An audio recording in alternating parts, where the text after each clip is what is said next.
Greetings, YouTube. You're here with me, Elizabeth, Paula and Catherine, and we have a very special and interesting guest for you today, sexual freedom campaigner, free speech activist, and author of the fantastic, if concerning, book, Porn Panic, Sex and Censorship, Jerry Barnett. And Thanks. I'm getting a repeat. Has anyone got the video playing in the background? It might be me. Welcome, Jerry. Hey, Elizabeth and Paula and Catherine. How are you doing? Very well, thank you. If you don't mind, I'd actually like to start with a bit about your personal history and heritage, because it's really fascinating. I guess I start the book with my grandfather's history. So my grandfather was the son of Jewish immigrants in the East End. He came from a poor family.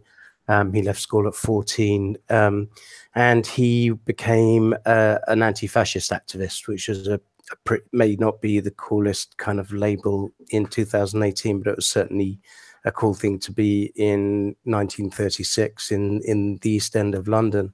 And he was at the famous Battle of Cable Street, where the locals in the East End prevented Mosley's black shirts from marching through the East End. And he joined the Communist Party in the 1930s, which was a lot of Jews and a lot of people on the progressive left joined the Communist Party at that point, because they were the only grouping that really took fascism seriously and that saw fascism as a threat. You have to remember, kind of pre-war, fascism didn't have the same, people didn't have the same kind of idea of the word fascism and what it stood for in the 1930s. And he was a communist till 1956. A lot of communists left the Communist Party in 1956 because the Soviet Union invaded Hungary. And that was when a lot of people really woke up to the fact that the Soviet Union wasn't the happy, progressive place that some people still thought it was. And that radicalism is in my heritage. My mum was an activist. I went on kind of a lot of the marches and things of the 70s, including I'm fairly sure I went on some kind of feminist march as a kid. My mum was a second wave feminist, a woman's libber for a little while, as were her friends, and I grew up in that kind of environment. And then I myself went on to become an activist. I joined. I went on anti-racism marches from the late 70s. There was a grouping called the Anti-Nazi League. There was a movement called Rock Against Racism. So there were some amazing free concerts. And you have to realize, racism was a real problem back then. And the far right were a real problem. And Black and Asian people genuinely, were in danger of walking through the cities on their own at that point. And then I a little later, when I was about 16, I joined a Trotskyist, a far-left grouping called the Militant Tendency, which was embedded within the Labour Party. And I read Marx and Lenin and Trotsky and Engels and got a real grounding in left-wing politics. And I always kind of identified as on the left. The left was a far more diverse and interesting group of people than people might see it today. There was a very strong, there were a lot of people with very strong kind of libertarian and anarchistic instincts on the left at that point. And really, I was an activist. I then I managed to get my girlfriend pregnant while I was doing my A-levels. So kind of that kind of, there's a good chance I would have become a full-time activist far left activist in the Labour Party, if not. So it probably saved me. But what really changed the left, there was a moment, and the miners' strike was the moment that the old left, the industrial left, thought that they could stop Margaret Thatcher and that they could reverse her market reforms, and the miners went on strike. And the miners being super powerful in the past, And, and this strike went on for a year, and it was a big deal. There was a lot of very vicious policing. There was a lot of solidarity around the country. A lot of people supported the miners. And I was going to a lot of conferences around that time. When the miners' strike was broken I think it was around the spring of 1985, that wasn't just the end of the strike or the end of that particular era. That was the end of the era of industrial militancy that went back a century before that founded the trade union movement and the Labour Party. And we all knew it. We knew that something fundamental had changed. And I drifted away from politics, and a lot of people did. And, lots of my friends stayed active, and some of them are still in the same group that they were 35 years ago. But something really changed. And, I was always kind of still leftish, and I was still involved in anti-apartheid, which was a big deal in the 80s. I was still involved in the movements against the far right, which still seemed like a threat in the 80s. But we went on with our lives. And it was only fast forwarding to 2008 with the financial crash that kind of this left wing, there was a resurgence of the left, and there was this feeling that, capitalism actually wasn't we'd kind of, a lot of us had, I'd set up a business and decided that capitalism wasn't a terrible thing. We'd once thought it was, that actually capitalism hadn't impoverished the world. It had actually made the world wealthier and made the world's poor wealthier in many ways. And it hadn't crushed freedom. It had actually increased the spread of democracy around the world in the intervening years and so on. So, and then in 2008, there was this moment of doubt, and this, actually is capitalism, with the Marxist right, is capitalism really got this built-in self-destruct that Marxists kind of thought. And so I kind of got re-involved. This time I started a blog, and I got involved, and I wanted, I found it interesting and exciting that young people were getting back into politics and into radical politics. And then there was this period for the next 2-3 years where I just started to worry about what has happened to the left. And in 2012, sorry, I wrote a blog post called "I Never Left the Left, the Left Left Me," just kind of expressing my disgust at what had happened to the left. And two things had happened. One was I was older and more experienced, and my views had changed.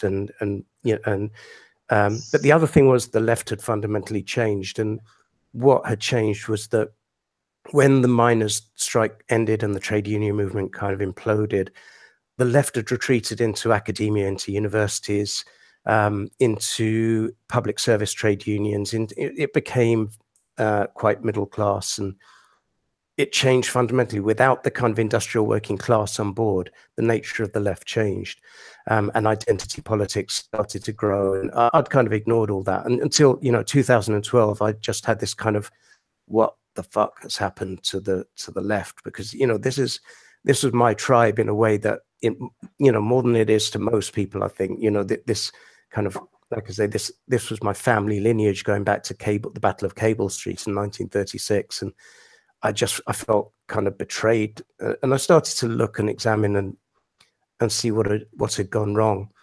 The other thread that has happened was that I'd been running a technology business. I've been involved in technology since the 80s, in software technology.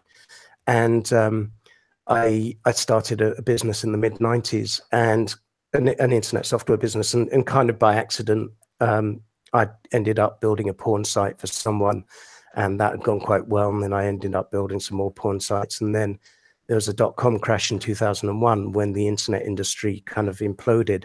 And it turned out that the only customers I had that were making any money were the porn people. So I started working with more porn companies. And in 2004, I set up my own porn company. It was a Netflix type system. So basically I was streaming other people's content and charging for it. And through that, I kind of, I've always kind of been interested in activism, and I got interested in the sexual freedom movement and so on. And I started doing debates at university, and I found myself up against feminists, and that kind of unnerved me, because I'd always seen feminism. I'd kind of been out of touch with what had gone on since the 70s, but I'd seen feminism as a broadly liberal movement with broadly liberal aims. And again, there were these people with views that I basically considered to be fascist, who were standing up as feminists and calling for porn to be banned, and calling for and trying to, you know, sex work to be banned, and claiming they were there to protect these poor women and so on. I knew a lot of sex workers, I knew a lot of porn stars, I knew, you know, strippers.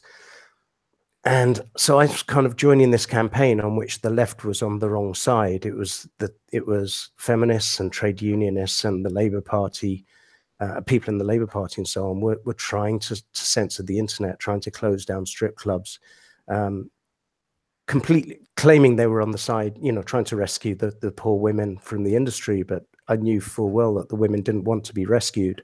And so, yeah, that was really the turning point for me, about 2012, when I suddenly found myself, for all sorts of reasons, kind of against the left, which I'd always thought was my natural home. That's fascinating. Thank you very much for that. Can you just say it's a Is kind of everybody getting an echo from me? Hey, sorry, I didn't catch what you said, Paula. Just how old are you? I'm 52. You're 52. All right, because I'm 48, so you're a little bit older than me. Yeah. And yeah, I kind of a lot of that kind of has echoes with kind of my experience as well, certainly. And I think just what you were saying, it's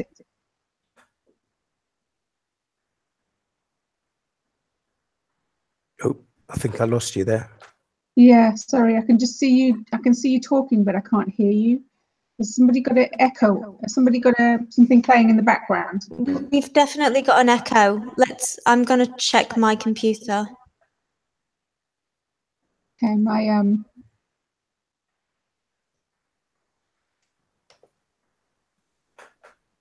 It shouldn't be me or Catherine or Elizabeth, I guess, because we've got headphones on. But yeah, no, it sounds like somebody's got the video playing in the background.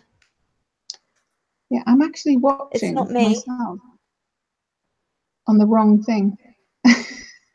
but it is muted. Try pausing it. Okay. Excuse me, everybody.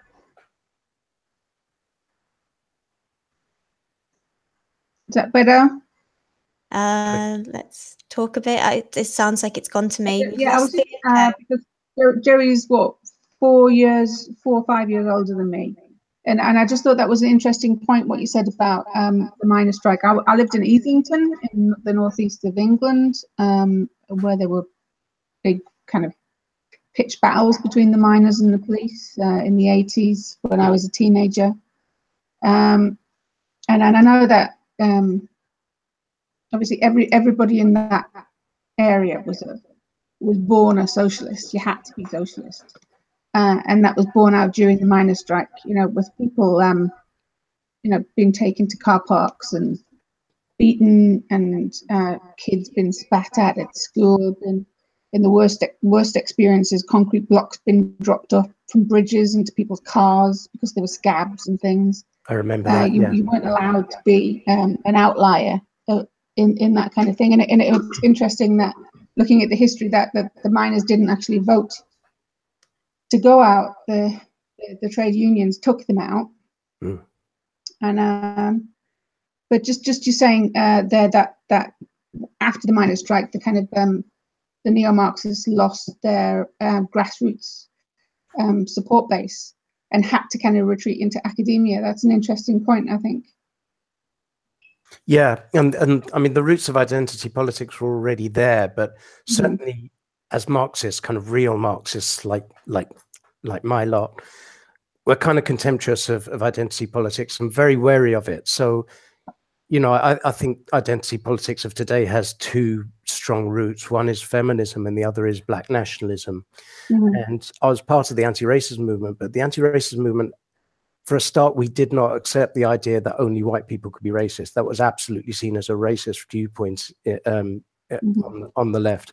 We didn't accept that there should be any hierarchy, that black people should have a greater voice than white people, that because of their so-called oppression. Well, I remember I went to college at the time, and I remember having my Black consciousness poster stuck on my folder.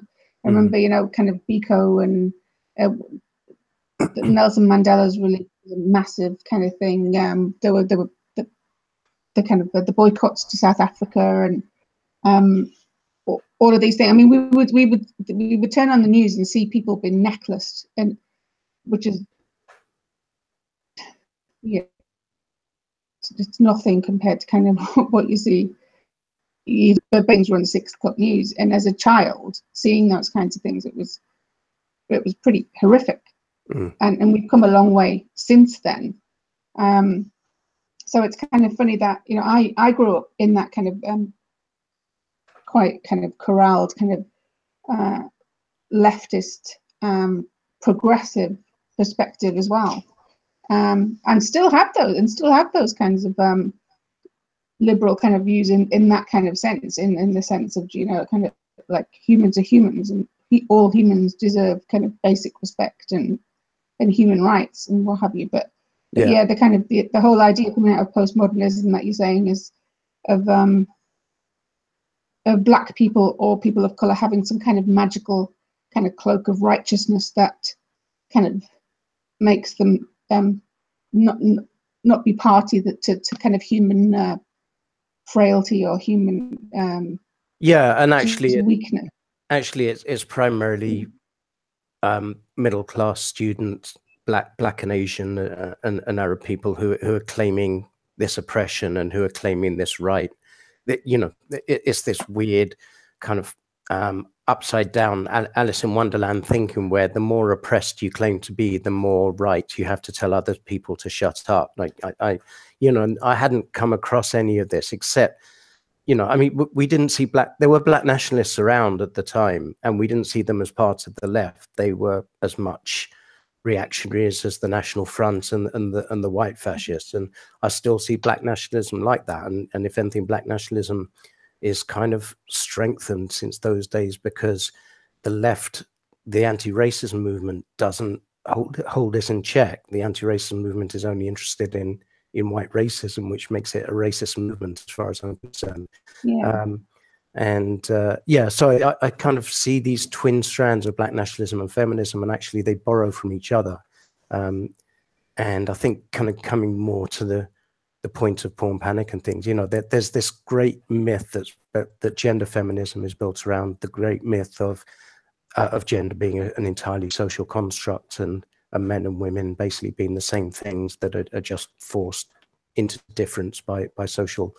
That's the great myth of feminism. Black nationalism has this equivalent myth of, it's kind of going off topic, but I find it interesting, of that all of Africa was black, and that Egypt was black, and that and the Middle East even was black, and that all of this belongs to black people, but was taken away at some point. As if racism didn't kind of exist within the African continent, as if genetic diversity there's more genetic diversity within the African continent than there is without the African continent, which is something that black activists don't seem to understand, or racists as well. No. There's this very simple story that Africa is black, and it isn't. There are at least 4 major racial groups in Africa. But I find the parallel with feminism interesting. You know, the black nationalism and feminism are both built around these great myths, and I guess, you know, the one that's more of interest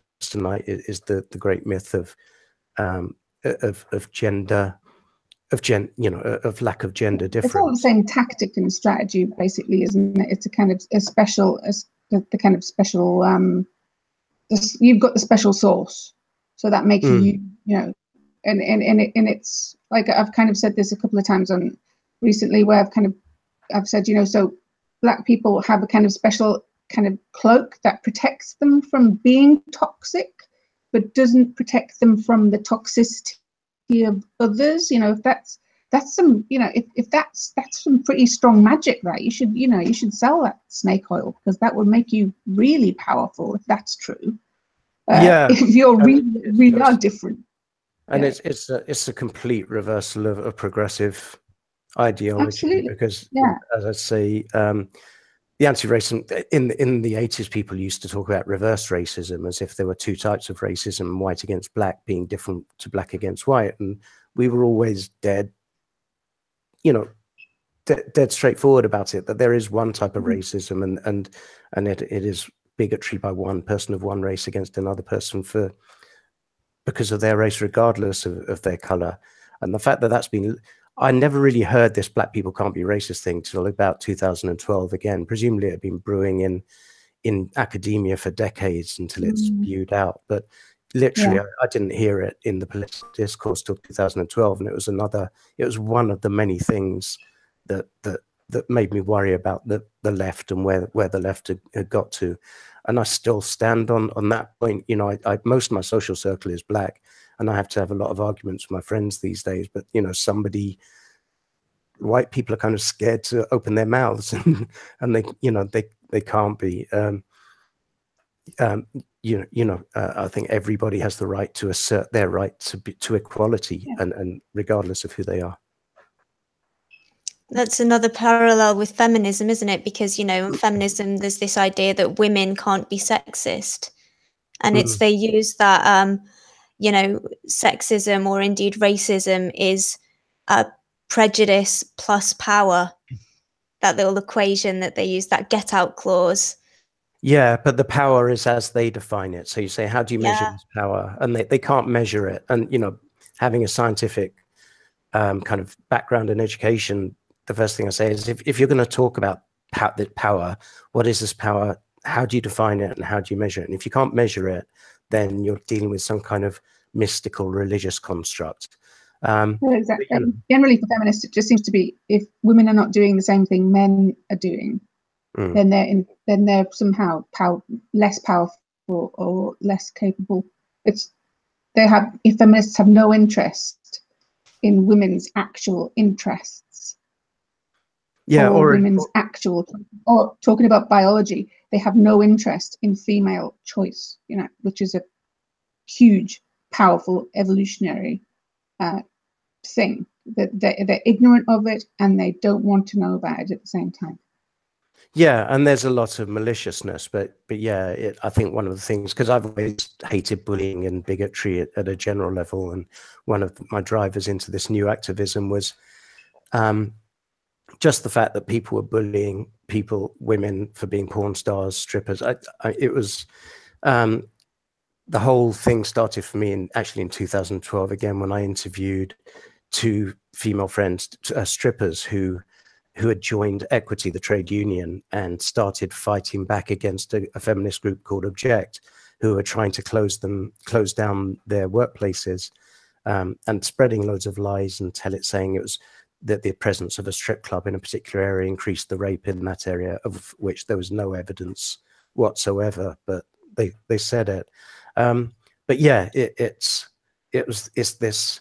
More and more, I've come to see this thing as a female civil war, and even though we're told it's about patriarchy and male oppression, actually we men are bystanders, and a lot of men are confused, because actually this is primarily a female on female. It is female. It's female intersexual competition. If anybody reads Baumeister and Tweng's paper on the cultural suppression of female sexuality. You know, and masses of other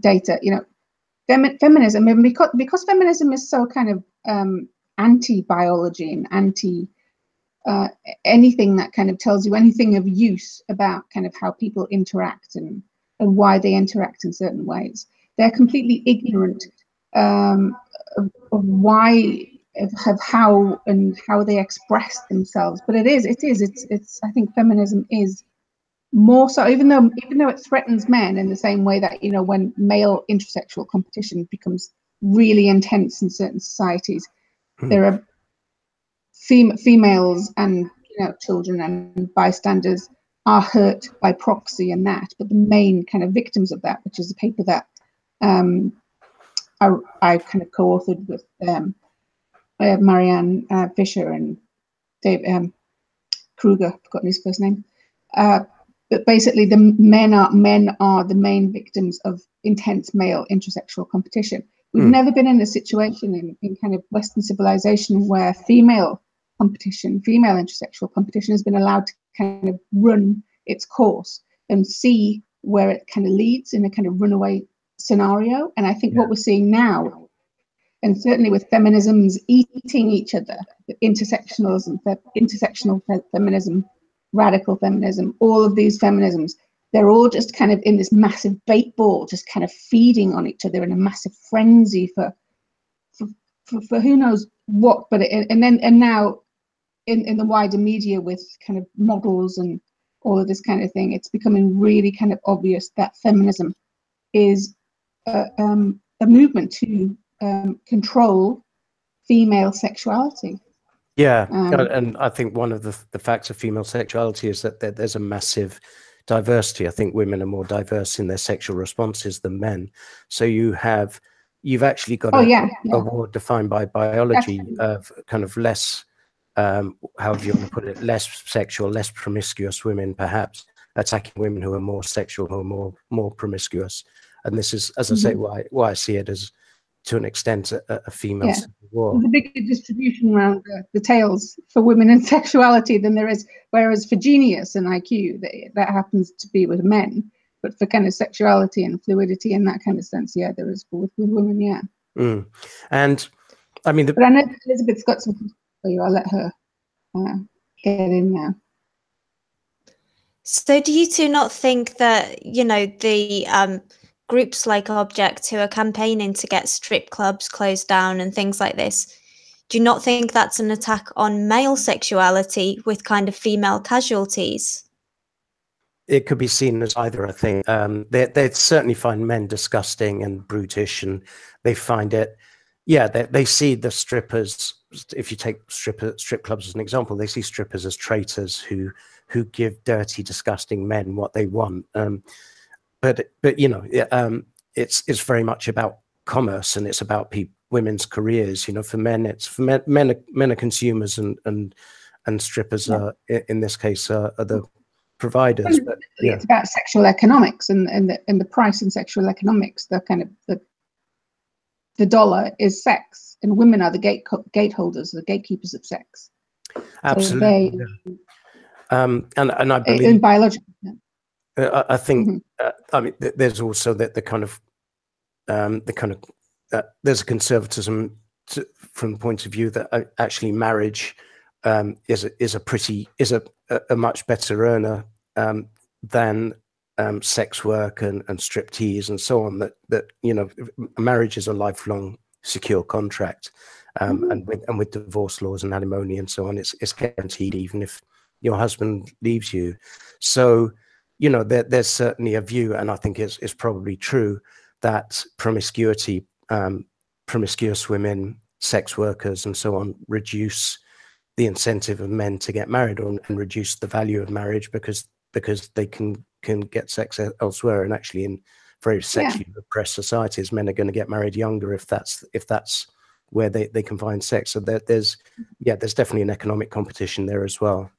Which is an odd kind of I think unforeseen consequence of feminists wanting more women to go to university. We find the kind of operational sex ratio on university campuses skewed towards the male. There are men on university campuses now, which means, as we know, because we it's operational sex ratio is not a new science. We know a lot about it. When you get more when you get more women and less men, the women are going to compete harder to get the good men, and then they're going to squabble about the shit men on Tinder, and none of them are going to be happy. But they're going to be playing by the male. They're going to be forced to play the male game. It's also it happens in kind of New York and big cities like that. But all these women are really unhappy. They're kind of, and they're looking to settle down, but they can't because there's just that there aren't the men there to feed the need. And It's this also, is I think, the consequence of feminism pushing women into those kinds of and upending the kind of sex ratio. yeah, I mean, it's interesting because even though, yeah, women have flooded into academia, they flooded into different sections of academia to where you typically find men. Having worked in technology, in software and so on for years, I know that most software computing departments on campus, and also software engineering departments in companies, and I've been both a software engineer and an employer of software engineers. You can't find that many good female software engineers, and I've tried, you know, because I when I was an employer, I wanted to recruit women to try and balance out the workplace a bit. Male engineers. The one woman who works in the software kind of that industry is the woman with many choices. She's got the power to kind of set the rules of the game. Yeah. Yeah, but the 500 women and the 100 men in university campuses in liberal arts colleges, you know, that puts the females at the disadvantage in the operational sex ratio. Yeah. And having seen kind of the kind of smelly blokes kind of sitting in computer labs late at night in all male computer labs, you can understand why men might go into the arts. There's at least one good incentive to do that. Yeah. But they shouldn't at the minute. They should all go to kind of really geeky tech jobs. There was an interesting study, I think in Freakonomics or Freakonomics 2, Super Freakonomics, where they looked at men and women going into MBA programs. And that was really interesting because that's fairly balanced. This is business where you get more of a male-female balance. And, you know, women can be as good as men in leading business careers, but what they found was that women on MBA programs were marrying the men on MBA programs and quitting the course, and which is a really smart strategy. That may upset feminists, but it's kind of like, of course it is. It's not fun being a CEO. And progressives do not give women, you know, the credit for making sound, you know, economic, evolutionary, fitness, common sense decisions, and the men that they're marrying as well, because they're making a mutual kind of trade-off here. They're both kind of doing, you know, getting together for the purpose of, you know, being married and procreating and building a family together. And that's the most efficient way that it has been done since forever.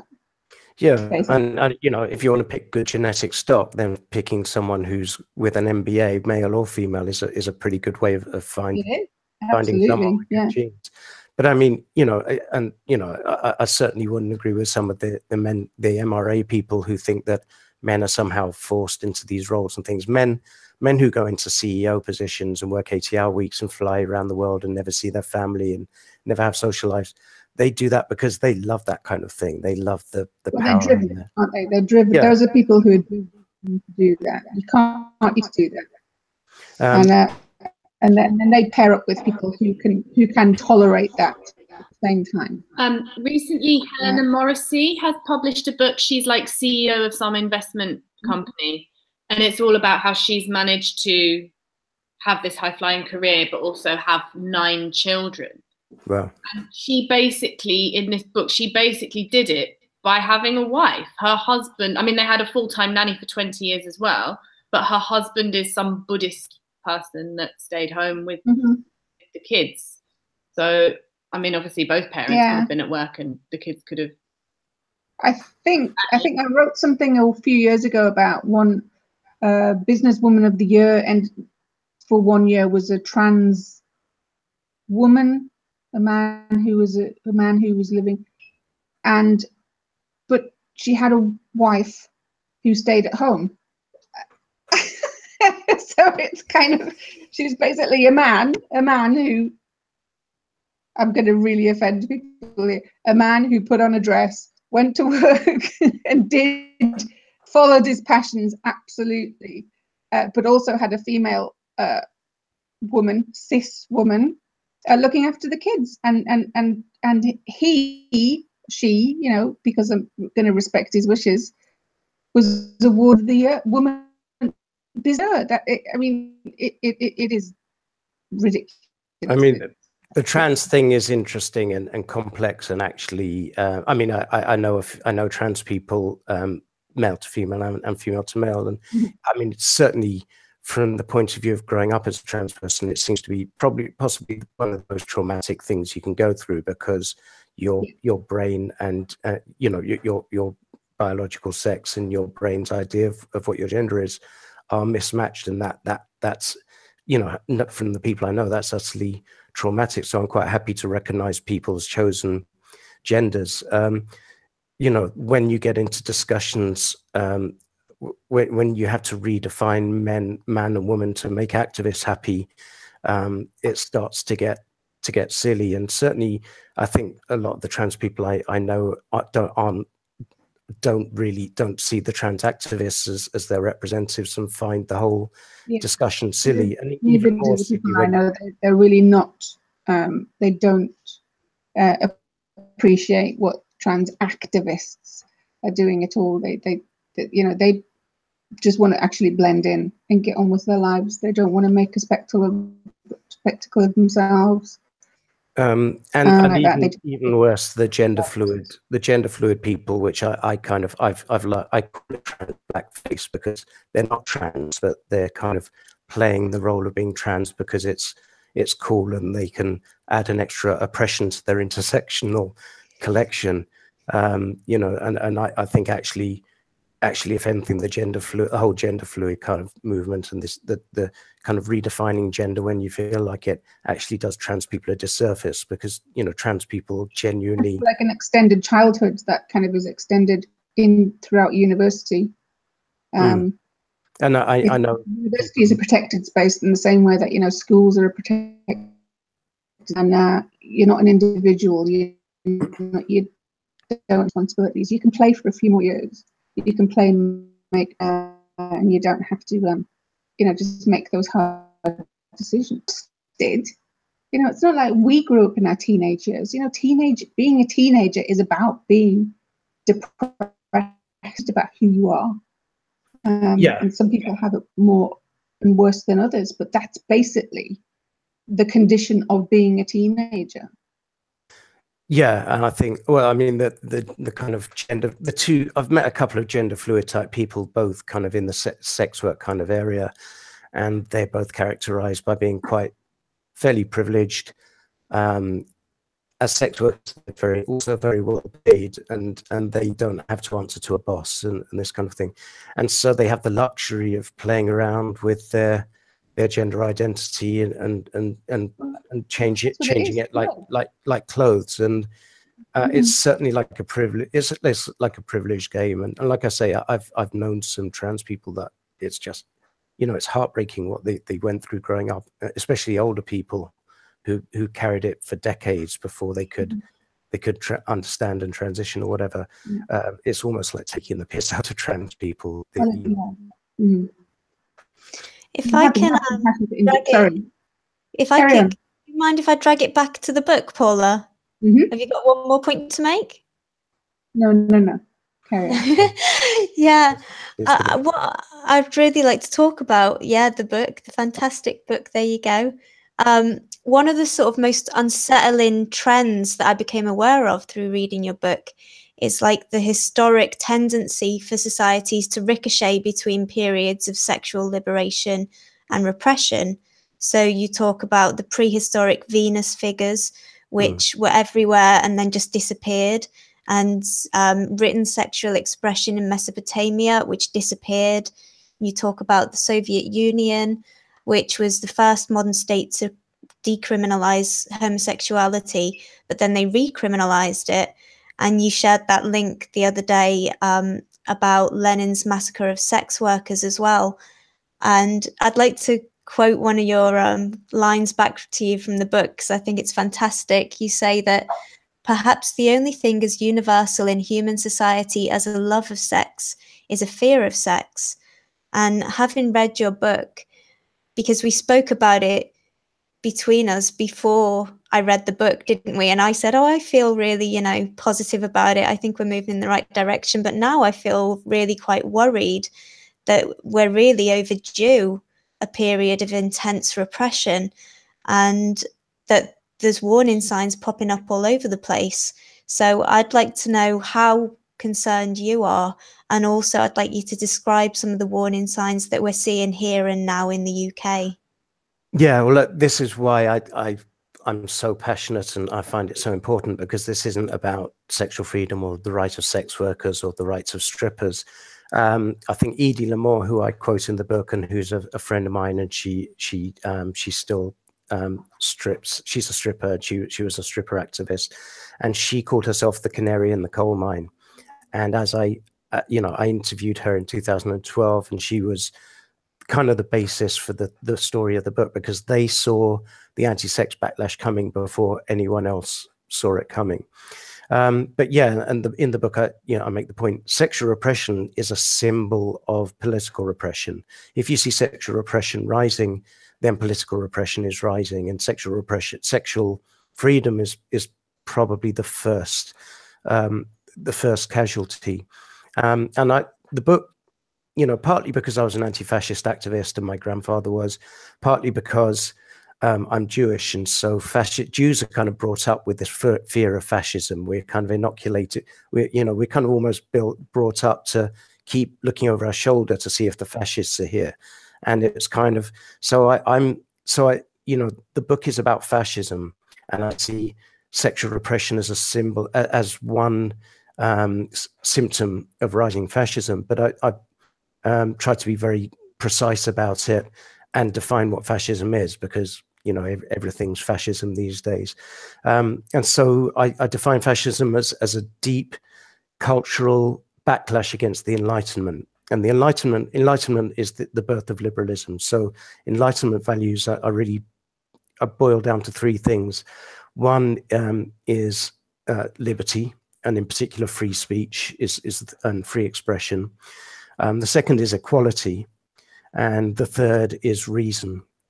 So each of those in turn. So liberty, so rising attacks on sexual expression, sexual freedom, and free speech are symptoms of a deep attack, of a deep distrust of liberty. And this isn't coming from above. This is coming from grassroots movements, especially on the left now, where people have decided that there's too much free speech, there's too much sexual freedom.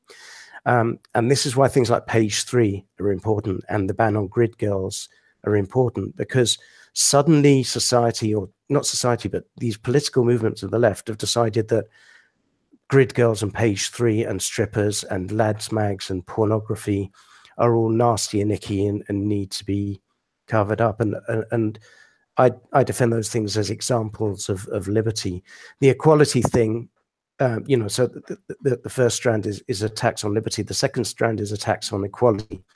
And again, we've talked about how feminism and black nationalism have become intensely anti-equal. The anti-racism movement has become a racist movement in which white people, instead of racists being the enemy, white people are the enemy. And there's a vast amount of racism among certain black groups, black nationalist groups, and so on, that just gets ignored on the left. And we don't have an anti-racism movement. What was the anti-racism movement has become a movement to attack white privilege. So equality is massively under attack, and most of all by the feminist movement. And the third thing is reason. And reason is really, the attack on reason is really this postmodern thing, the postmodern idea that you can define your own truth if the existing truth, if you find the existing truth offensive or unpleasant, or it just doesn't fit with your worldview. And certainly, I think reason is massively under attack. So so we talked about the idea that that genders can be, that if you bring up boys and girls together, that somehow the genders can be merged together, and that if there are differences in outcome between men and women, then that must mean that women are oppressed, and therefore the state must act. And you can clearly see that repression and tyranny is going to follow unless people accept that men and women are different. there will be repressive laws passed to try to force men and women to be the same, and you know, I think the gender pay gap is one example of this.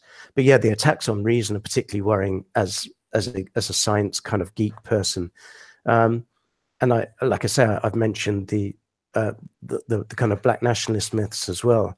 The idea that we know now, without beyond a shadow of a doubt, that the ancient Egyptians were Caucasian. You know, we even have that. We now have genetic evidence of that since 2017, along with all the historical evidence of that. But at the same time, there's this rising belief that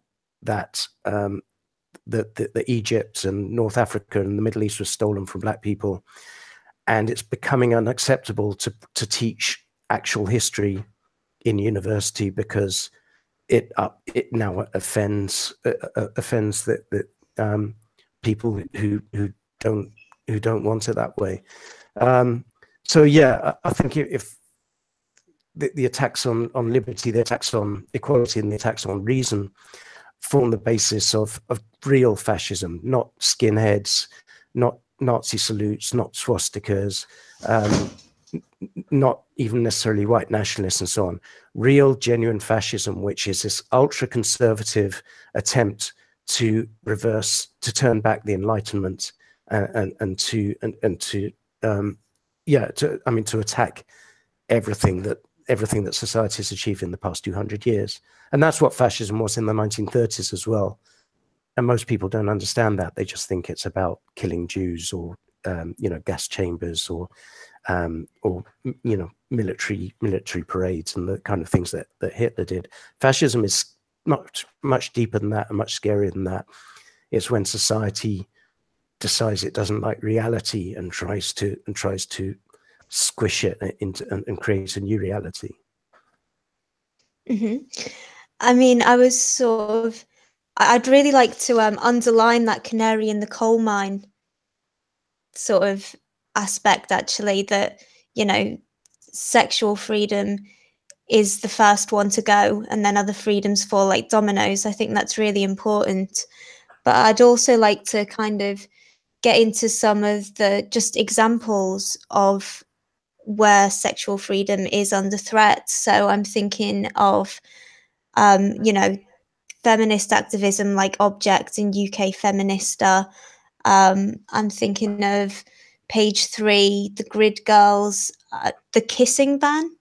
This these potential new rules from this actors union, I think it's Equity, where actors are going to have to pretend to kiss, and also the Digital Economy Act. Yeah, well, the Digital Economy Act, because I was running porn sites, I closed down the porn business, by the way, in 2012. So I'm not involved with that anymore. But because I was there directly at the forefront of government attempts to censor the internet, I saw almost before anyone else what the government was trying to do to rein in internet free speech, internet freedom. And this was really another angle of the book. The fact was that what I called the porn panic was being whipped up by feminist groups primarily, as well as conservative and religious groups. But it was being used by authoritarians within the British state as an excuse to censor the internet. Now, the British state has always been very censorious, has always had way more control over TV and radio than most other democratic countries. And most people below a certain age, probably below 40, or even 45, probably don't remember how repressive it all was, because the internet came out of nowhere and blew a massive hole in the power of the British censorship state. So what I witnessed when I was running porn sites and really dealing with attempts to regulate porn was the early efforts within the British state to try and censor what was to censor the internet using pornography as an excuse. So there was a series of regulations rolled out from 2008, 7, 8 that I was directly involved with because I ran a site. They were voluntary. Then in 2010, they were made mandatory. and people simply, most porn companies left the UK in 2010, 11, 12, so that the regulators just wiped out the British porn industry, but they didn't have any effect obviously on the people's ability to consume porn, because 99% of it was already in the US, in Spain, in the Czech Republic, in Hungary, and lots of other places. So what I started to worry about, and especially once I closed down my business, was that you could see the direction of travel of the censorship state, which was that, having stamped out the UK porn industry, the regulators then went back to the government and said, well, look, we've just tried to clean up the UK porn industry and they've all just moved overseas and they're just carrying on doing exactly what they were doing before. We need the power to block websites, to block content on the internet. And, you know, a few years ago, this was unthinkable. It was unthinkable that a democratic country. Yeah, exactly like China. You know, and I mean, if you wanted to get the people who mostly want to get content blocked are actually media corporations like Sony and Warner and so on, who actually want to clamp down on piracy. So the main blocks of content that have happened in the UK have been entertainment corporations going to court and against sites like the Pirate Bay and getting court orders to block particular websites. But what happened was they would get a court order against the piratebay.com, and then the Pirate Bay would come back on a new address 5 minutes later. So it was very expensive for them, and so on. There was no mechanism for a government body to just say, here's a list of websites which break UK law, block them. And the Digital Economy Act 2017, which I've been lobbying against for years, created the mechanism to block websites en masse. So since April 2017, when the act was passed, a government-approved body has the right to draw up a blacklist of websites that breach UK law and block them, as many websites as it wants. Now, that mechanism... On what premise? On what? Well, on the premise, in this current version of the law, it's that if they're pornographic and they're not age-verifying visitors. So this is why, again, I called it the porn panic, because they were using pornography to create a censorship institution, a censorship body. But it's worth pointing out their definition of pornography is so broad that it could cover any commercial website, even with one nude photo on it. So Page 3, Google Images, Twitter, all of these sites are porn sites under the definition of the Digital Economy Act. Nobody has noticed yet, really, because the act, even though the act is now law, it doesn't really come into force until about April or May this year. And then the shit's going to hit the fan. All hell is really going to break you loose, because there are estimates that the initial, under the definition of porn they've created, that maybe 4 million sites will be on the first blacklist.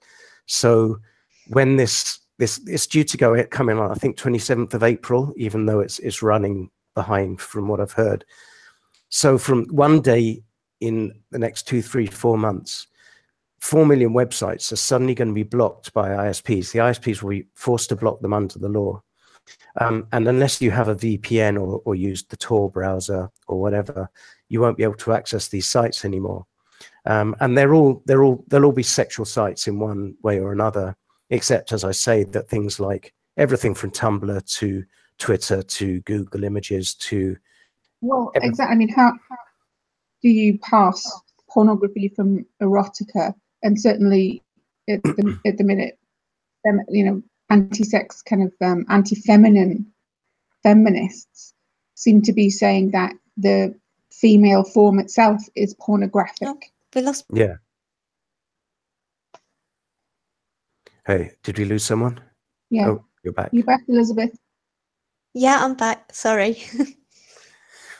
Yeah, absolutely. And, you know, Page 3, the No More Page 3 campaign, which I cover in the book, was an example where, you know, Page 3 now still has models on, but they now have to wear, they now wear bikinis. So they now wear a bikini top, as if, I mean, basically it was, you know, the sight of nipples. Is it that hides their nubile, you know, yeah, they're still pretty. Sexual signals, as if you can't see. You know, yeah. You know, yeah. It still doesn't make men happy in the morning looking at them. No, I mean, you can't see And nipples. But a lot of women like to see fit women. yeah, I mean, you can see that by looking in women's magazines. It makes them, it reminds them of their youth. Yeah, well, they both like to see fit women, and Yeah. they like to see see celebrities who are overweight with cellulite. Less kind of they're a bit.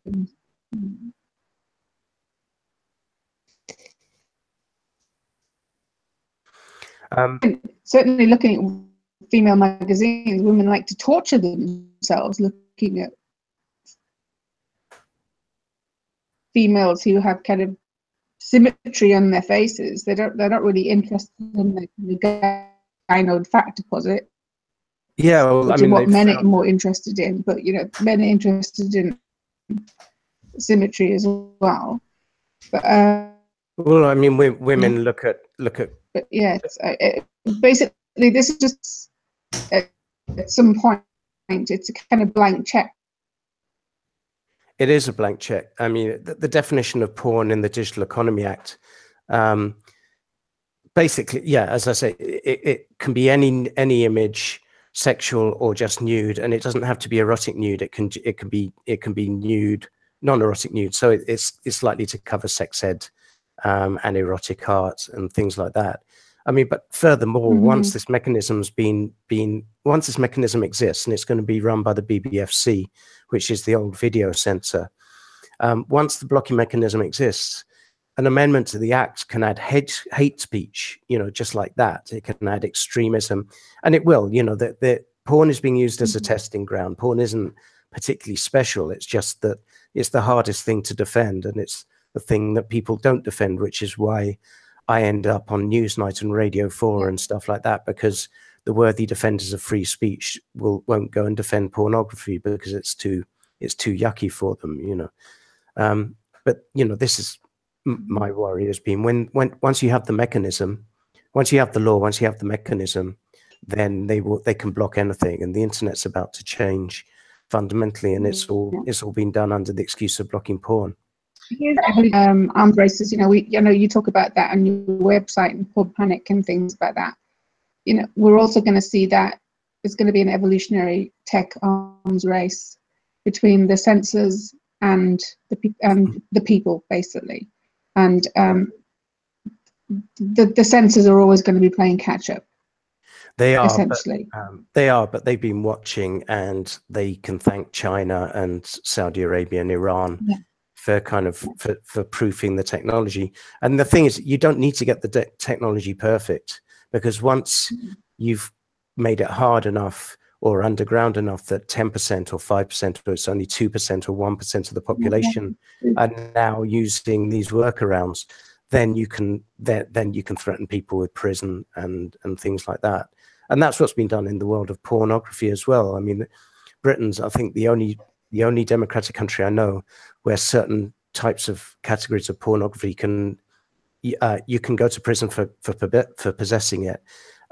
That's not just child abuse imagery, which is generally accepted, is valid to censor, but in Britain there's a whole range of stuff, including fetish content, which you can go to prison for possessing, which could mean you've got an image on your phone.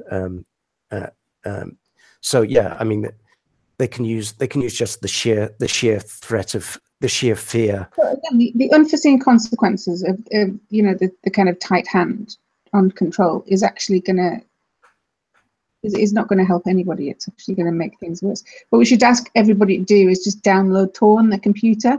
Then even if they don't use it, just download it, because it might come in handy one day. And if we've all got it, they can't. It's not just certain pockets and little people that they can keep an eye on. If we've all got it. The thing is, it's very easy to intimidate people. So in the case of the Extreme Porn Act, the Extreme Porn Law, which is the Criminal Justice Act 2008, I think, which was one of Labour's kind of parting gestures. The police don't go looking for it, but if they raid someone for some reason and they find something that's illegal on their phone, they'll do them for that. And you get perfectly ordinary But the people. police don't go looking for anybody. They just full of tips. They full of tip-offs. They don't have the people to to go after people. Yeah, they don't. Yeah, but I mean, they have been known to just not like people, you know, like Tommy Robinson. They just went and raided him and looked for anything, and they got him on some kind of like mortgage fraud kind of thing, didn't they? And sent him to prison. But that means, you know, if you are guilty of wrongthink in the state's eyes, you know, there's and the just a fact whole. is, you know, even if you persuaded 100,000 people to download porn onto their computers, the first person that goes to prison for 3 years for having the wrong porn on their computer. And as I say, with this, we're not talking about. Yeah, well, we don't even need to, Jerry, because what's happened to that guy who was in the cabinet who had thumbnails on his computer? You know, how many thumbnails have any of us got on our computer? You know, what happens to reconditioned computers when we buy them from the local computer shop? Yeah, and the thing is, being branded a sex offender to your neighbors and your family and to the parents in your school playground is synonymous with being a child abuser, and actually it's not. You know, being a sex offender can mean you have a thumbnail of a page that you never looked at in your web browser cache. And there are some pretty nasty cases. There was a case of a gay bloke who stayed in a hotel who looked at a perfectly legal gay porn site.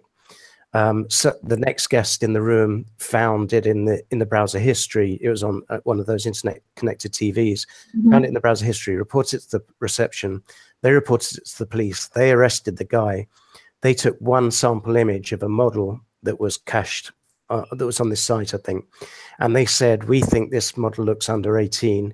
We're going to do you for child porn." And luckily, he managed to trace the studio. He managed to get the records. He managed to find the model's date of birth. When she actually flew over to prove who she was. His lawyer had to contact the studio, the porn studio in the US. But this guy was, and what was scary about it was the Crown Prosecution Service. Even when they had the evidence that the model wasn't under 18, they took another 6 months or something to drop the case. This guy's life was ruined. He was branded a sex offender, and you know, this is how a repressive state can work. You know, back in the Soviet Union, people would be labeled mentally ill and put in asylums. You know, that's how they dealt with dissidents.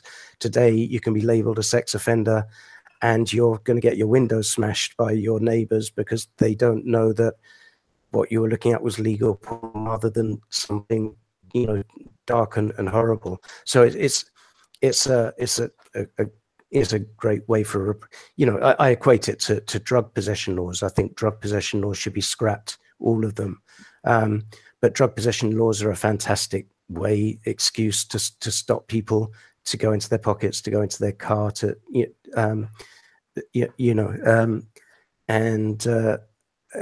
it's one of the reasons why the war on drugs is so toxic. But the state can use that against anybody they want. And just being labeled as a sexual deviant, you know, you can imagine in this increasingly conservative culture we're in the Me Too type culture, you know, what does a deviant mean? What does an abuser mean? Does it mean that that someone's accused you of rape, or does it mean that you put your hand on someone's knee when I'm kind of hopeful though. 2018, which started with the kind of Peterson Kathy Newman interview, seems to have started off really, really well in the fact that social justice and feminism has pushed itself to the point where it now needs to expose itself to everybody, and it can't pretend that it's liberal and normal and, you know, just about equal rights, and it likes women and it doesn't hate men, and it's exposing itself, and the more it exposes itself, the more we let it expose itself. I think I think there are positive signs culturally, and then every time I think that culturally maybe the wave is turning, maybe, you know, more and more people are, for example, on the Me Too thing, you know, if that happened 2 or 3 years ago, no one would dare stand up against that kind of campaign, perfectly mainstream people are standing up against it and saying this has gone too far. So culturally, there are good signs, but at the same time, then I keep looking at the fact that the Digital Economy Act has been passed. It's not going to be unpassed.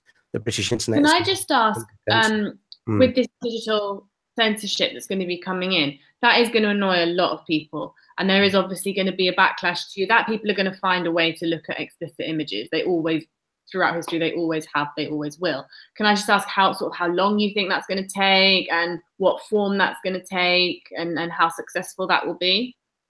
I think the first thing that will happen is that when it goes into action in April, May, June, a load of websites are going to be blocked, and that means people just won't be able to access them.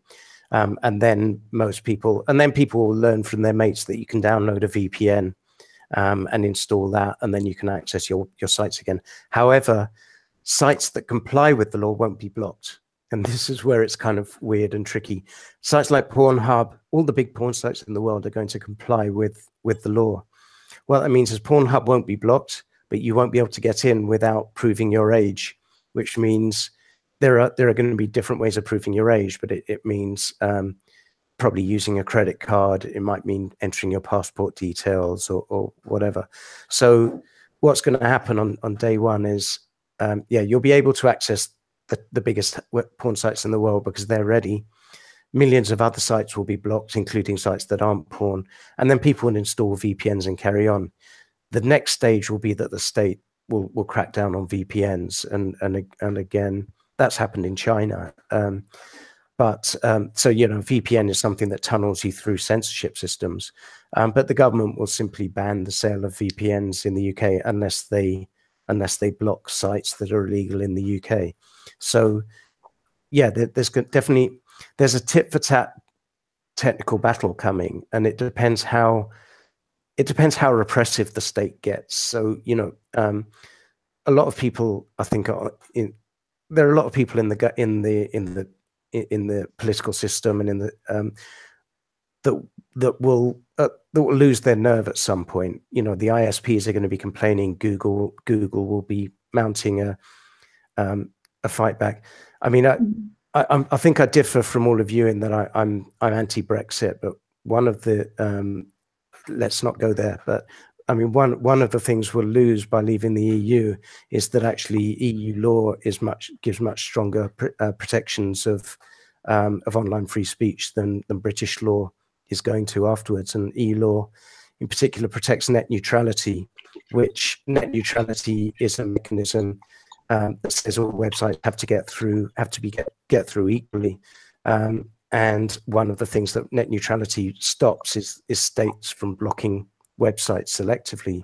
So by leaving the EU and losing the protection of net neutrality law, unless we bring in our own net neutrality law, we it basically, so the Digital Economy Act, the government's current plans in the UK would be illegal under EU law. So it's kind of a shame that it's kind of bad timing from that perspective. Smog is up for leadership. Let's just see. That we need to see who's going to possibly, if we're going to have a kind of libertarian, a bit like Trump, which you might not agree with. Certainly, that's going to go against political correctness and that kind of.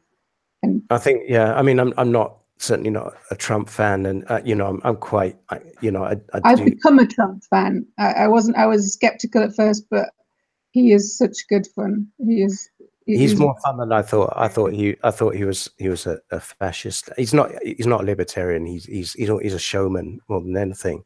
But I feel sympathy for the people who voted for Trump, and kind of just to piss off the kind of PC urban type elite. It was almost worth it. But no, I don't think Trump's a good thing personally. Sorry, can I just backtrack? Because I also have one more question on the subject of censorship. So I think we can all agree that children shouldn't be looking at pornography.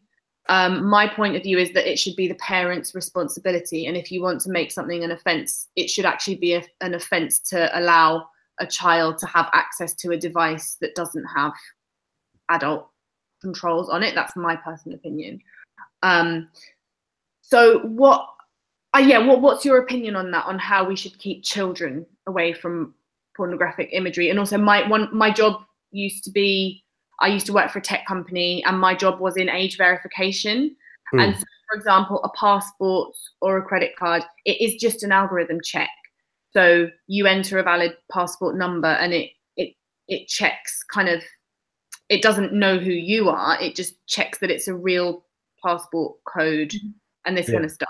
So obviously it's not infallible, but there are these ways of doing adult checks. So yeah, I'm just wondering what your opinion is about how we should stop children from looking at porn. Yeah, I mean, we've had the tools to block children. Things like Net Nanny have been around almost as long as the web's been around, since the mid-late 90s. There have been decent tools that you can install on your kids' devices.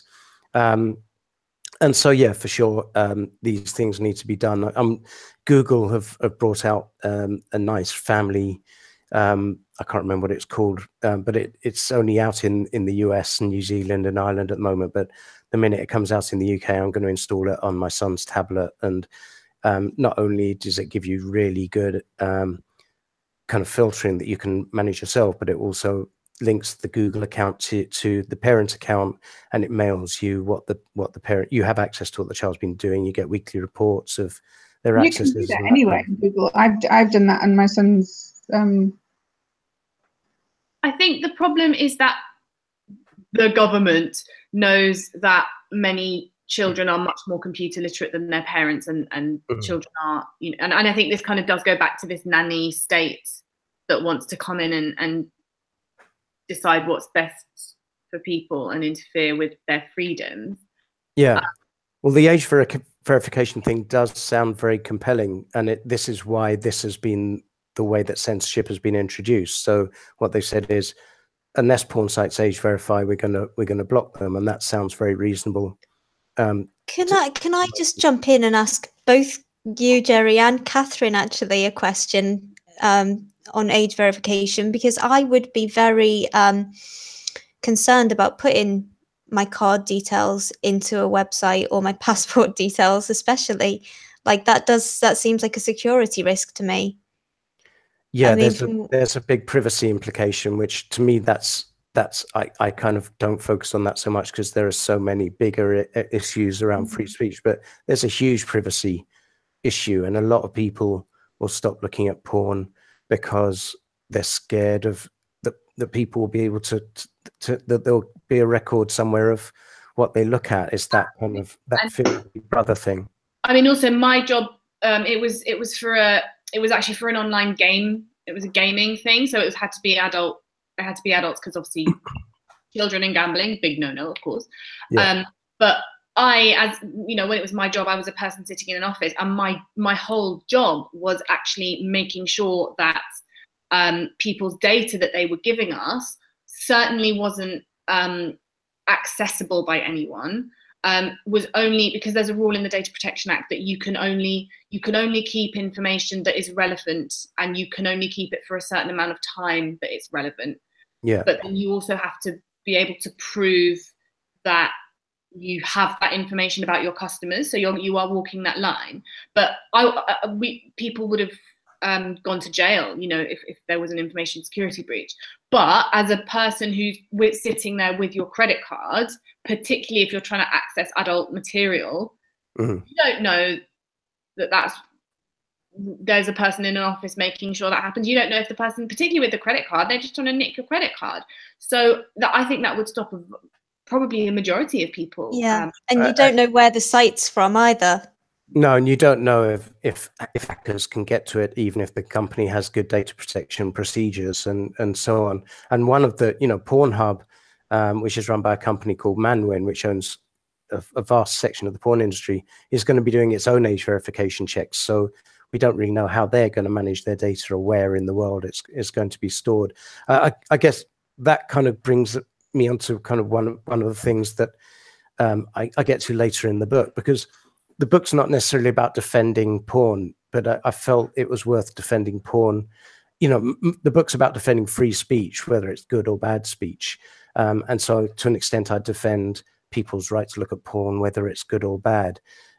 However, I also look at the evidence of porn and harm, and overwhelmingly, the evidence suggests that actually porn is beneficial to societies. So forgetting at the individual level for a minute, you know, access to porn correlates with rapid declines in child abuse, with rapid declines in sexual violence.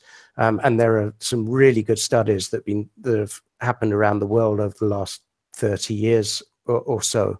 And I cover a few of them in the book. There's one particularly interesting one, which is the fall of communism in the Czech Republic, where because it was a revolution in 1989, and so the revolution swept away censorship controls. They didn't just topple communism; they banned every censorship law that the state had in place because they were so sick of repression.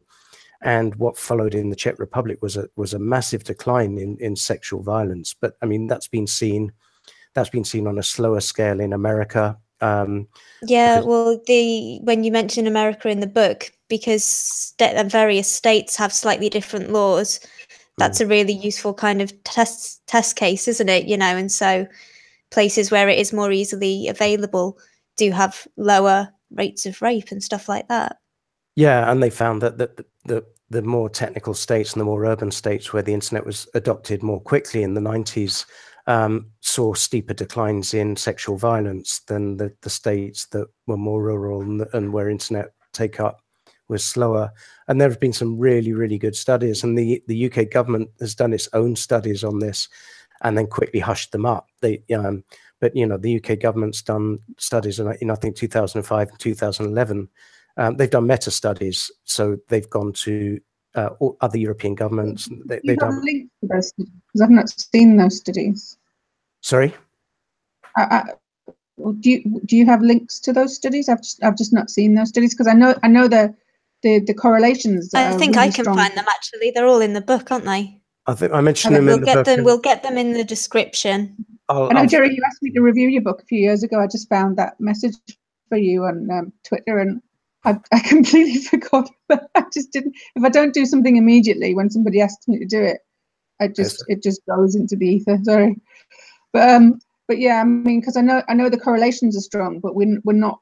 The evidence isn't there to just link up the causation just. No, yet, there is. But no, yeah, I mean, there is some promising. But yeah. The correlations are very strong. There is some causative stuff, and there are lots of psychologists working on this. And I talk quite a lot to. There's a psychologist in New Mexico called Dr. David Lay, who's a specialist in porn. Oh, and porn usage. He's a member of Darwinian Gender Studies. Yeah. And he's convinced, you know, first of all, that overwhelmingly pornography appears to be a positive thing.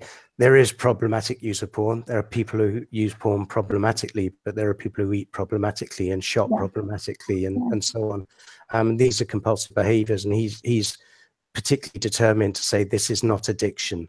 You know, addiction is about drugs, and it's about certain chemicals and the effects they have on your body. The way people. Last name is Lay, and he talks about porn. These researchers all, you know, like kind of Randy, great. They've all got really funnily kind of ironic names. Yeah. David Dawn.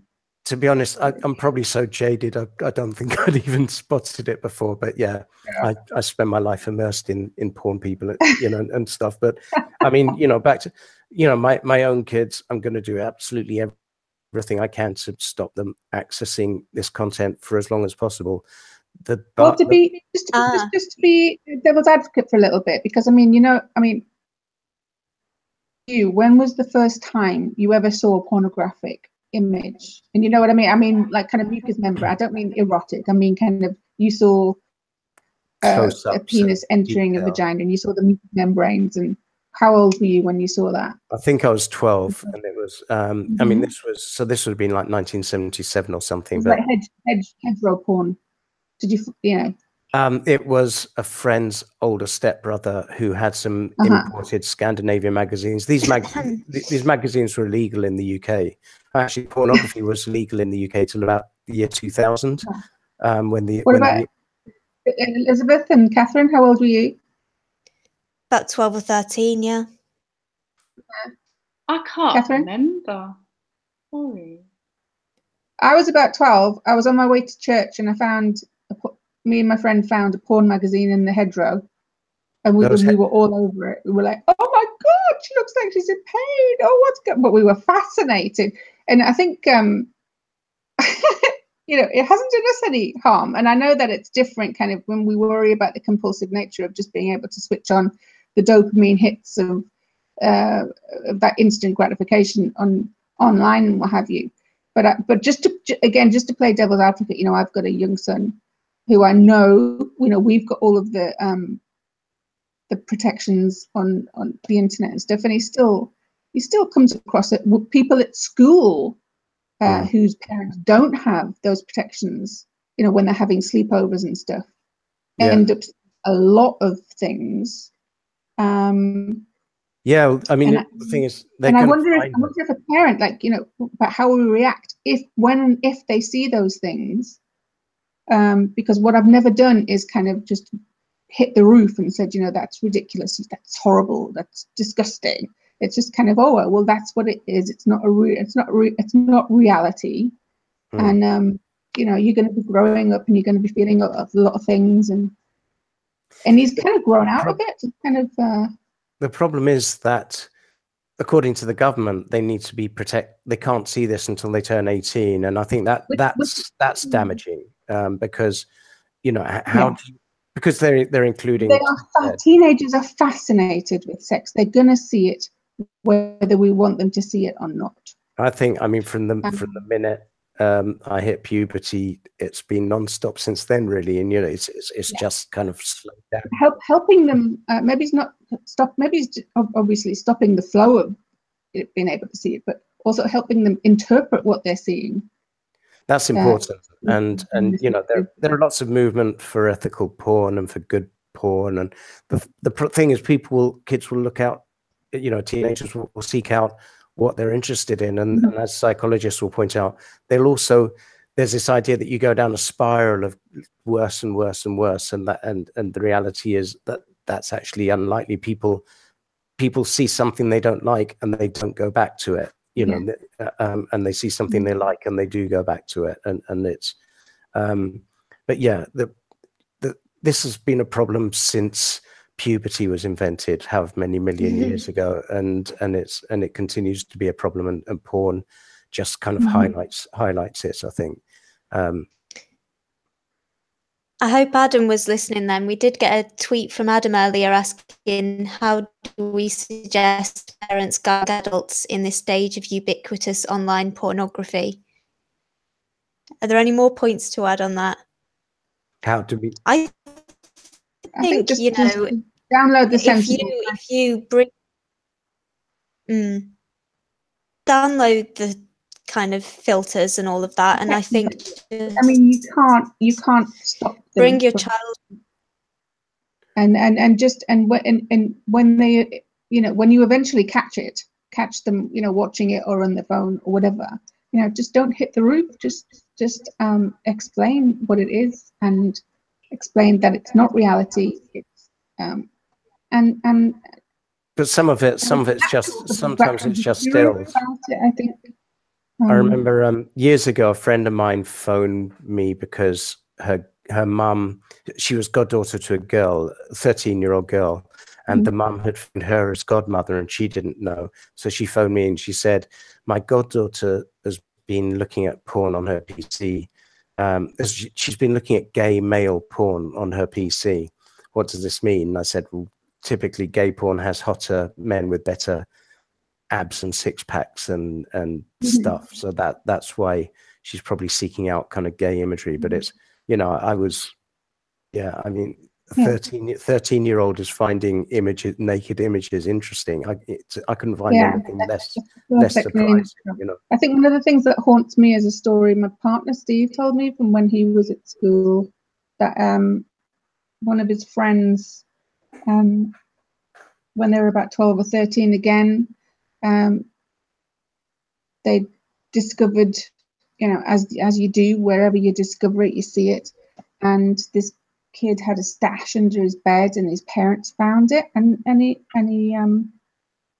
killed himself because he was so ashamed that he couldn't face them about what he hung himself at a metro station in Newcastle.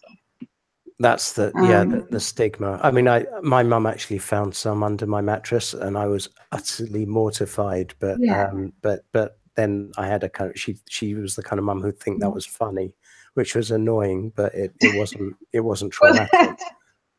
That's exactly what I've tried to do with William. It's kind of, if I find it's kind of perfectly natural, you know, but just, or you know, it's just don't make it happen.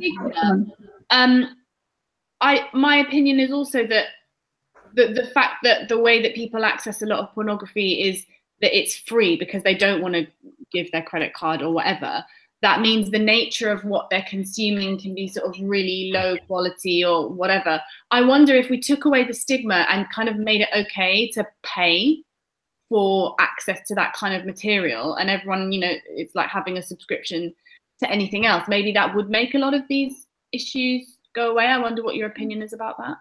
Yeah, I mean, the porn industry is actually mostly behind these censorship laws because they want people to start paying for obvious reasons. I've been thinking about that kind of, because in this day and age, there's so much amateur porn. How do professional pornographers make any money? They don't. The big ones. They used to. The big ones do have websites that you pay subscriptions to, though, don't they? You know, if you go to like sashagray.com or something like that.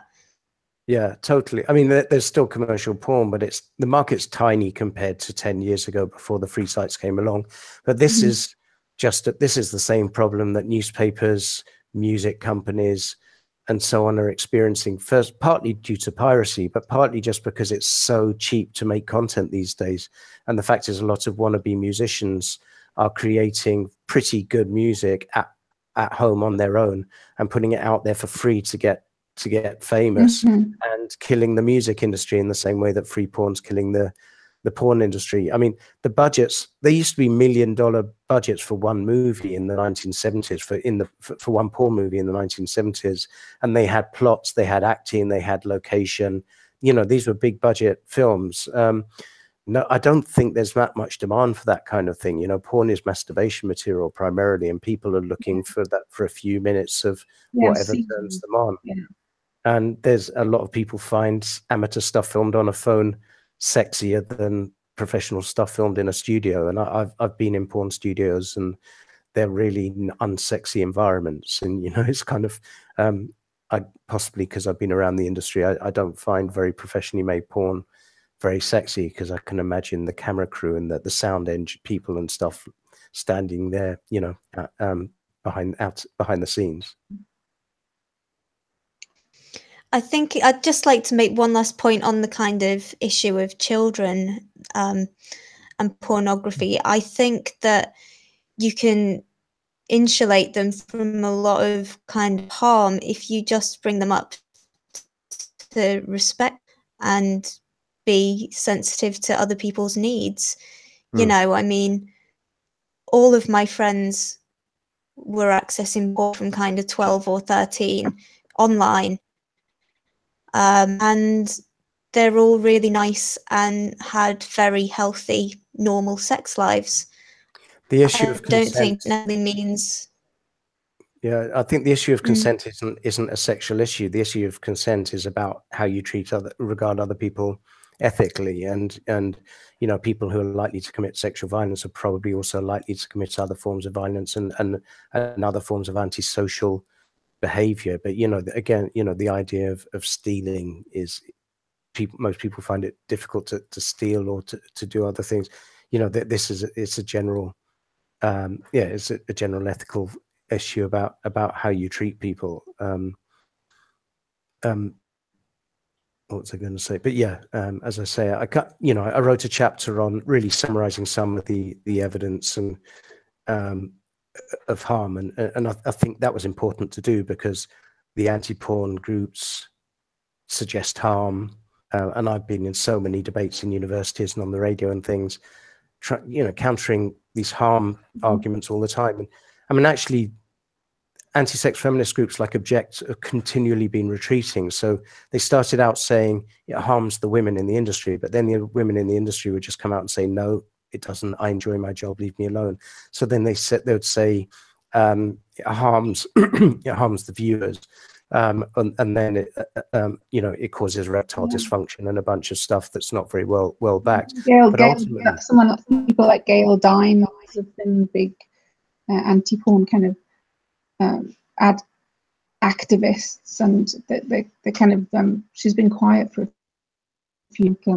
I don't know what's happening there, but I'm just to say, just personally, I'm kind of as vanilla as you come. I kind of don't watch a great deal of porn at all, really, and but I'm absolutely just pro whatever gets you through the night. Whatever turns you on, whatever you want to do, as long as it's not hurting anybody else. It's not that I'm in the kind of fetish or BDSM or anything like that. I'm absolutely vanilla, just stupid white cis hetero woman, and not into any of that at all. But I absolutely kind of support the right of people who are not like me to express themselves and be allowed to express themselves. There's an evolutionary point here. Back to the evolutionary stuff and the male-female differences. It's an absolute fact that there is more male demand for sex than there's female supply of sex. This is why women get paid for sex more than men, and so on. Yeah. But porn is one of the things that closes that gap and that makes men less dangerous. And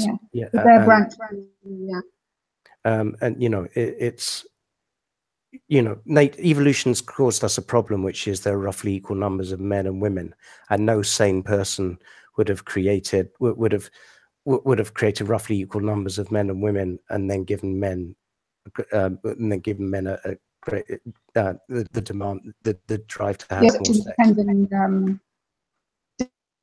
Different. So some people have to, like brilliant people like Steven Pinker and his wife decide not to reproduce, decide to become evolutionary, and even though they are, it just because if you want to leave a legacy, having a child is not the only way to do that. Although it is, unless you're absolutely extraordinary, it's not something that we all advise decide. you to. I'm 52 and I've only had 3 kids, which is a fairly low ratio compared to the number of times I've had sex. So we all decide not to have as many kids as our ancestors did 10,000 years ago, but because we have the tools to stop us doing that. But at the same time, one of the ways that men reduce their need for sex is and women, and as well as through masturbation. And one of the things, it's got to be remembered that's what porn is. It's an aid to masturbation, and that's not a bad thing. It is probably healthy physically and mentally. I think I'd just like to jump in on Paula's point about letting everybody have their own likes and preferences and whatever. Question from Liz on Twitter that relates to that directly. She asks, is watching porn at work, including the House of Commons, wrong, unprofessional, that sexualities are like opinions and everybody has one? No, that's unprofessional. Yeah, you don't want to be looking at someone's mucous membranes when you're kind of over the desk, when you kind of have a serious conversation about, I don't know, reordering paper or something. I'm not 100% sure. I think first of all it depends what you mean by porn, because I think that for a lot of modern couples, part of the foreplay that they have is maybe sending each other little images and clips throughout the day. So if someone's partner sends them a little image or a clip, I don't see anything wrong in them viewing that briefly. And what about, you know, what about if it's lunchtime? In a professional environment. Lunchtime and in their office, and, you know, for them to go on Facebook. Well, sure. Well, if they feel like watching some porn, is that really a problem? I'm not sure. Think so. I think there's a time and a place for, you know, really intimate stuff like that gets your juices going. I think that's my definition of professionalism. You know, it's kind of keeping an emotional distance from people, and once you get into kind of those kinds of things, it's impossible to do that. You know, lots of people kind of get turned on by things, and, you know, or by images, and kind of they misinterpret the kind of signs that they're and symptoms that are experiencing themselves. It's just, I think, being you know, horny at work probably isn't very useful for work. Yeah, and I can understand why in that kind of environment why women might generally feel weirded out by the idea that guys are doing that. You know, I've got sympathy for that. I'm not sure it's harmful, but yeah, I mean, it's perfectly valid to kind of have workplace rules like that. I think, having said that, I mean, I've got friends, you know, on WhatsApp groups. It depends what you call porn, because there's always kind of erotic kind of stuff floating around between friends on WhatsApp, and between, you know, on all male WhatsApp groups and that kind of thing I'm on. Between someone sending you a rude picture on WhatsApp and going to an adult site. Yeah. On yeah. You know. Yeah, for sure. I mean, it's not a good place to be looking at porn, and there's being horny at work isn't particularly useful for you, or probably the people you work with, or it's probably not a good idea. We also had one other question on the chat earlier, which I think someone was asking, was there a particular moment that made you decide to write the book? Was there one sort of light bulb moment? It was kind of like, it was just like this. I was blogging about all these different strands that I've talked about: identity politics, the kind of the sex workers I knew, the stripper activists, and the decline of the left, and the rise of what I felt. It was just all of these things that kind of that I just realized I can't explain this in blog posts. I'm going to have to write this as a narrative. But probably, actually, the podcast I did in 2012 with the two strippers, interviews with the two strippers, I actually republished that on Sex and Censorship's podcast yesterday. So I 6 years on, because and I actually saw Edie yesterday, weirdly enough, but it was Edie's. She's very articulate, and she saw Object and the rise of those groups as a threat to civil liberties in general. So I think it was probably meeting her and hearing about the East London Strippers campaign, and having her put it into perspective that this is a massive backlash against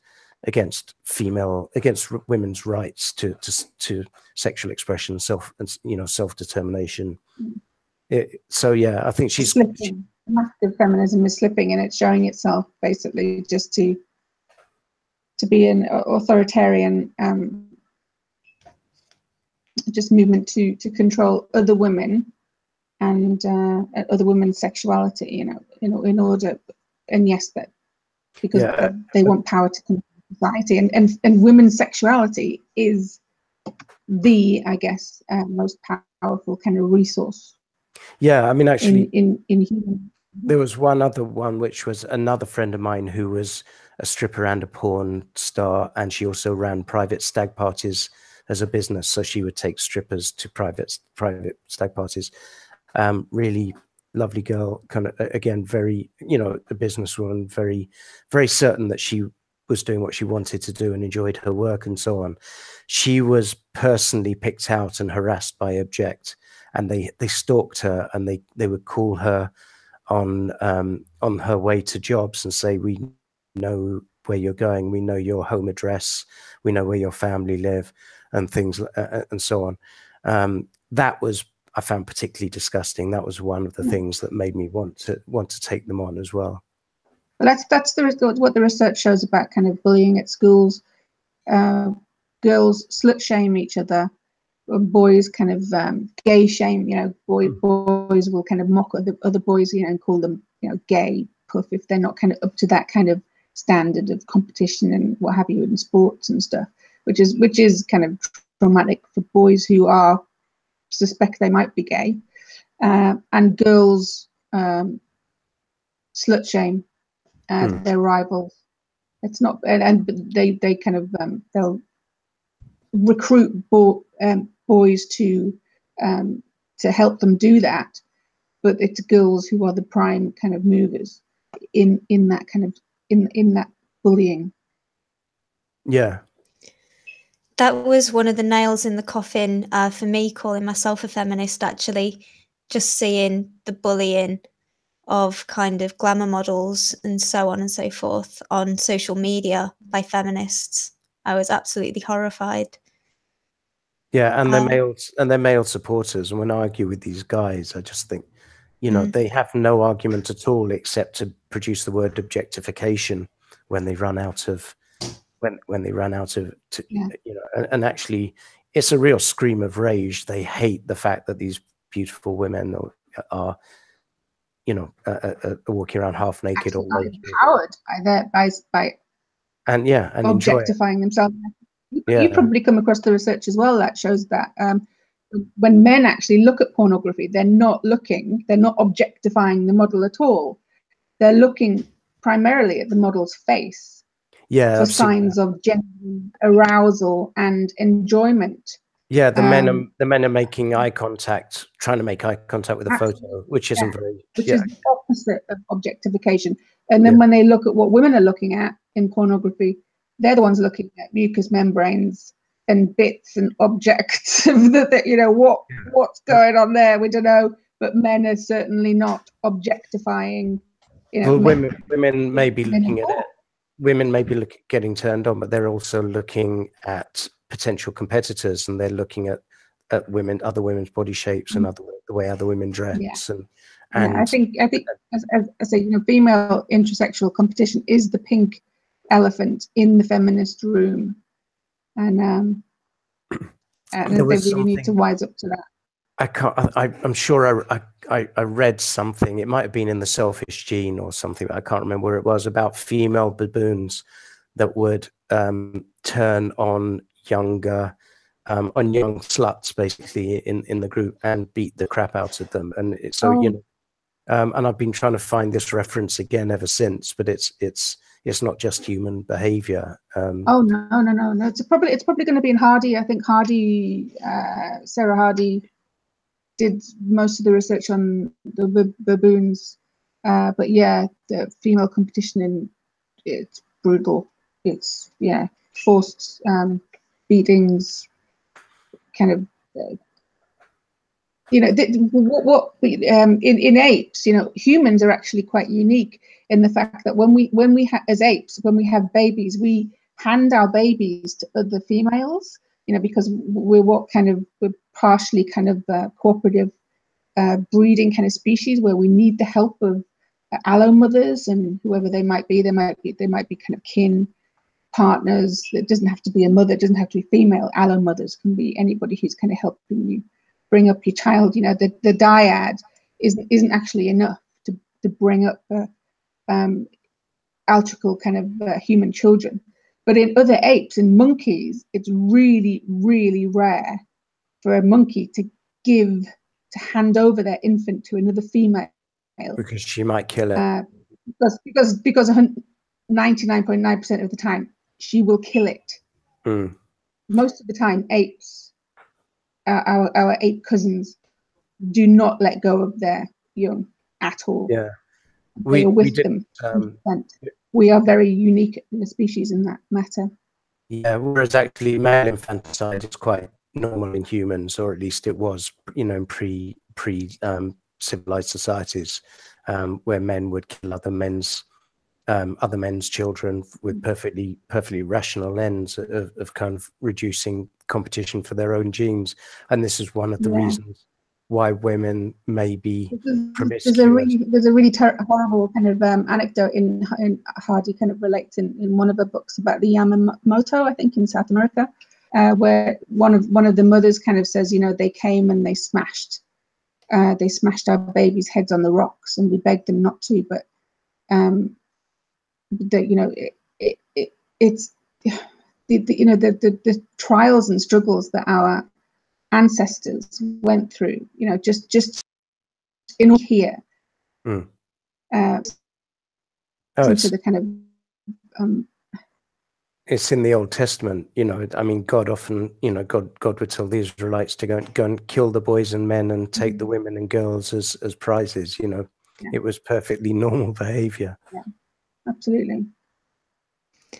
I think we could probably go on for another hour on biology, but maybe we should invite you back, Jerry, for another chat That would be more great. on that kind of subject, because yeah. we've been going for about 2 hours now, and I'm aware everyone must be. 10. Sorry, I have to say goodbye. My son's having a meltdown. Wonderful to speak to you. Bye, Catherine. Bye, Catherine. Okay. Yeah. It's been a really interesting discussion. Thank you so much for coming on, Jerry. Thanks for the invitation.